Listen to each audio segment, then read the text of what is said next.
ஸ்ரீ குருவே நமக, ஸ்ரீ சுக்கர பகவானே நமக, ஸ்ரீ சுக்கர பகவானே நமக, ஸ்ரீ சுக்கர பகவானே நமக. அனைவருக்கும் வணக்கம். பாகம் 71. இதுவரைக்கும் காதல்ன்ற சப்ஜெக்ட்டுக்கு நம்ம 11 வீடியோ போட்டிருக்கோம். ஒவ்வொரு லக்னத்துக்கும் தனித்தனியாக. இந்த லக்னத்துக்கும் அதே மாதிரி மீன லக்னத்துக்கு தனியாக போட்டிருக்கோம். இப்போ மீன லக்னத்துக்கு பார்க்குறதுக்கு முன்னாடி நம்ம சேனலை சப்ஸ்கிரைப் பண்ணிக்கோங்க. மீன லக்னம் பிறந்தவங்களுக்கு இதை ஷேர் பண்ணுங்கள். உங்களுக்கு எதாவது டவுட் இருந்தால் கமெண்ட் பண்ணுங்கள். ஓகேங்களா? வாங்க வீடியோக்குள்ளே போகலாம். மீன லக்னம் சொன்னால் எல்லா ஜாதகத்துலேயும் இந்த இடத்துல லக்னம் இருக்கும். அதுக்கு இந்த இடத்தில் காதல் இடத்தில் ஒரு கிரகம் இருந்தால், இல்லை என்றால் ஆயில்யம் கேட்டை ரேவதி என்ற நட்சத்திரத்தில் ஒரு கிரகம் இருந்தால், இங்கே கிரகம் இருக்கும் ஆனால் ஆயில்ய நட்சத்திரத்தில் இருக்கணும், கேட்டை நட்சத்திரத்தில் இருக்கணும், ரேவதி நட்சத்திரத்தில் இருக்கணும். ஏதோ ஒன்று இருந்தால் கூட காதல் வரும். ஓகேங்களா? அப்போ தசாபுத்தி காலத்தில் அவங்களுக்கு காதல் வரும். சரி, இந்த இடத்துல காதல் இடத்தில் இந்த 9 கிரகத்தில் எந்த கிரகம் வேணாலும் இந்த இடத்துல இருக்கலாம். இருந்தால் உறுதியாக 100% காதல் வரும். சூரியன் இருந்தால் அவர்கள் பிறந்த நட்சத்திரம் கார்த்திகை, உத்திரம், உத்திராட நட்சத்திரமாக இருக்கும். அடுத்ததாக செவ்வாய் இருந்தால் மிருகசீரிடம் நட்சத்திரம், சித்திரை, அவிட்டம் நட்சத்திரம் பிறந்தவர்களுக்கு காதல் உறுதியாக உண்டு. இது முழுக்க மீன லக்னத்துக்கு மட்டும்தான். இந்த இடத்துல காதல் இருக்கிற இடத்தில் ஒரு கிரகம் இருக்கணும்.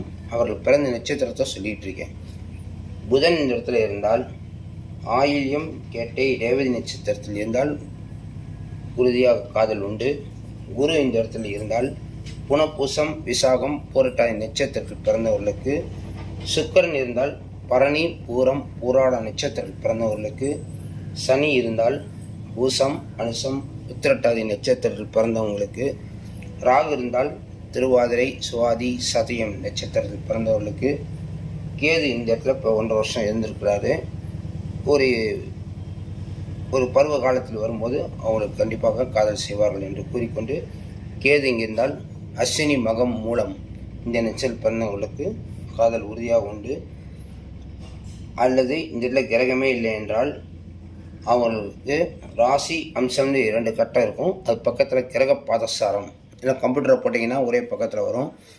அதில் ஏதாவது ஒரு கிரகம் ஆயில்யம் கேட்டை ரேவதி ஏதோ ஒரு நட்சத்திரத்தில் தொடர்பு இருந்தால் மீன லக்னத்தில் பிறந்தவங்களுக்கு உறுதியாக காதல் வரும் என்று கூறிக்கொண்டு, உங்களுக்கு இது செக் பண்ணி பாருங்கள். ஏற்கனவே காதல் பண்ணவங்க கூட செக் பண்ணி பார்க்கலாம்.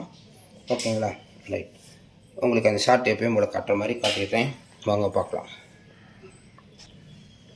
முதல் வரிசையில் இருப்பது கிரகங்கள். நம்ம அங்கே பார்த்தோம்னா 9 கிரகம். அந்த கிரகத்தினுடையது, அந்த கிரகத்துக்கு நேராக நட்சத்திரங்கள். இப்போ சூரியன் இருந்தால் கார்த்திகை, உத்திரம், உத்திராடம். குரு இருந்தால் புனப்பூசம், விசாகம், புரட்டாதி. இந்த மாதிரி பார்த்துக்கோங்க. ஓகேங்களா? இது ஒரு 2 செகண்ட் அப்படியே இருக்கட்டும். உங்கள் ஜாதகம் பார்க்க வேண்டும்னாலும் அல்லது பொருத்தம் பார்க்கணுன்னாலும் என்னுடைய நம்பர் மேலே இருக்குது, டிஸ்கிரிப்ஷன்லேயும் தர்றேன். நீங்கள் இந்த மீனலகல் பிறந்தவங்களுக்கு இந்த வீடியோவை ஷேர் பண்ணுங்கள். விரைவில் திருமணம் நடக்கிறதுக்கு இறைவன் அருளால் வாழ்த்துக்கள் என்று கூறிக்கொண்டு, அடுத்த பதிவில் திருமண பொருத்தம் பார்ப்பது எப்படிங்கிறதையும் அடுத்து சனிப்பயிற்சியும் நான் தருகிறேன். எனது வீடியோவை பாருங்கள், சேனலை சப்ஸ்கிரைப் பண்ணுங்கள். நன்றி, வணக்கம்.